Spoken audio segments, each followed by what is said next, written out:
Ja jätkan tegelikult. Jätku teema sellele. No, me oleme ikka kahekesti siin, ega ma ei ole kunagi siin üksi. Et mul on, mu väike sõber on muga ikka alati kaasas, kui ma siia põllu peale tulen ja nii et tema on tunnistajaks nendele mu monoloogidele, mis kõik ei lähe ju linti. Ma oskan muide iseendaga kõva häälega rääkida ja ma omandasin selle kuskil ehka suurusjärgus 20 aastat tagasi, ei vähem, 5-16 aastat tagasi. Õigupoolest täitsa tuleb meelde, 2004. aasta talvel omandan ma selle. Mul lõpeb ühine tee oma pikaajalise elukaaslase selle Viiulde Karmeniga ja ma elan seda päris korralikult üle. Ja siis kuidagiviisi omandan, ja siis ma jään hulga aastateks tegelikult üksi elama. Et mul need suhteid küll erinevaid on, aga kooselulise suhteni ma ei lase ühelgi suhtel minna, eks ju. Ja siis ma õpin iseendaga rääkima. Et väga levinud on selline käsitelu, et iseendaga kõva häälega rääkimise järgmine faas on tee plangu taha. Ma ei tea. Plangu taga ma olen ka olnud. Aga plangu taha ma jõudsin jubedate joomatsüklite tulemina, mis ulatab siis vastalt 24 aastat tagasi pluss. Joomatsüklid lõppesid psühhohaiglas, nii et plangu taga olen kõvasti olnud, aga kas iseendaga rääkimine kõva häälega, selgelt formuleerimine iseendaga nagu dialoog häälega viib plangu taha, ma kahtlustan, et see on väga kuritegelik määratlus. Iseendaga rääkimisest on väga palju kasu. Ja ma ei tea, kas ma selle teksti avalikustan või mitte, ma ei tea seda veel praegu. Aga igal juhul, kui ma peaksin selle avalikustama ja sa kuuled seda ja sa oled üksik inimene, isegi kui sa ei ole üksik inimene, aga sul on palju segadust peast, siis taotle iseendaga kõva häälega rääkimise andi, sellest on kasu. Sest iseendale sa pikalt ei valeta. Iseendale pikalt ei valeta. Ja kindlasti on siin eelduseks see, et iseendaga rääkimise juures on kolmas osapool, see on Jumal, nii nagu sa teda mõistad, looja Jumal. Looja Jumal on teadupärast kõik, mis on, ei ole midagi, mis ta ei oleks. Kaasa arvatud tema mitteolemine, et tema absoluut oleks täidetud.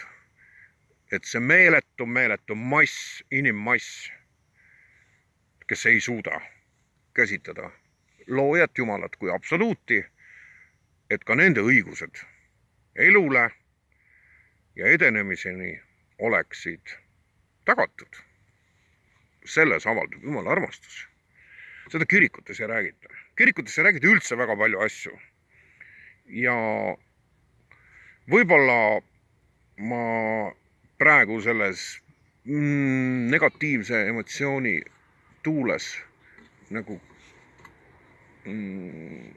pingutan kergelt üle, ehk tõrvan nagu asja võib-olla liiga tumedaks. Aga mul on ka tunne, et kristlik kirik, eesti keelne kristlik kirik on minu jaoks ammendunud. Nende doktriinide rägastiku keskel, seal küll on aeg-ajalt ilmneb tõde ja seal sünnib palju toredaid asju, aga tervikuna on see minu jaoks ammendunud. Ja tunnuseks on see, et mul ei ole soovi mitte kiriku ust kinni paugatada, vaid vaikselt sulgeda ja öelda, olgu Jumal teile armuline, arenege. Minu tee läheb siit edasi.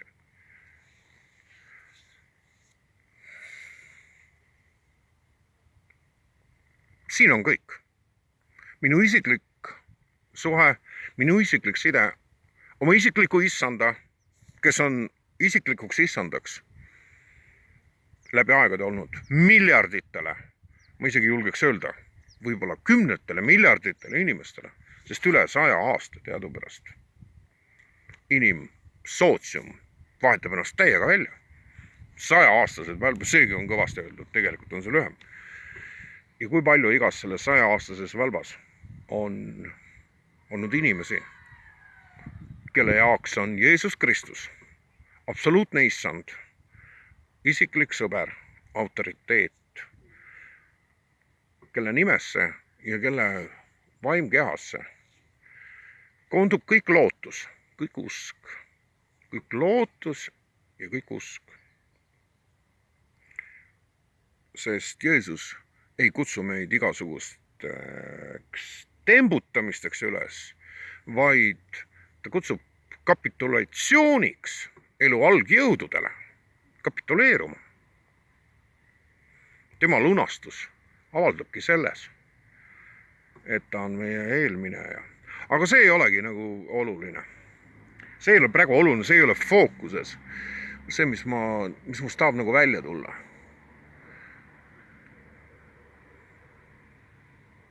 Ma ilmselt ikkagi avalikustan selle video. Sest siin kohal tulevad niisugused asjad, mis puudutavad nüüd kõiki. Kogu see vaksimine, vahibeerimine, vaksimeerimine või mida iganes, miks peab sellele sõnale otsima selliseid niisuguseid konspiratiivseid vasteid, sellepärast et juba selle sõna kasutamise eest sa langed välja infoväljadest erinevatest. Ja sellepärast tuleb neid konspiratsiooni tarvis kasutada. Ja sellega ei ole nalja. See ei ole enam ammu sümbol, vaid see on praktiliselt, võib öelda, millega seda võrrelda. Seda võib... Issand, ma pean lõpetama.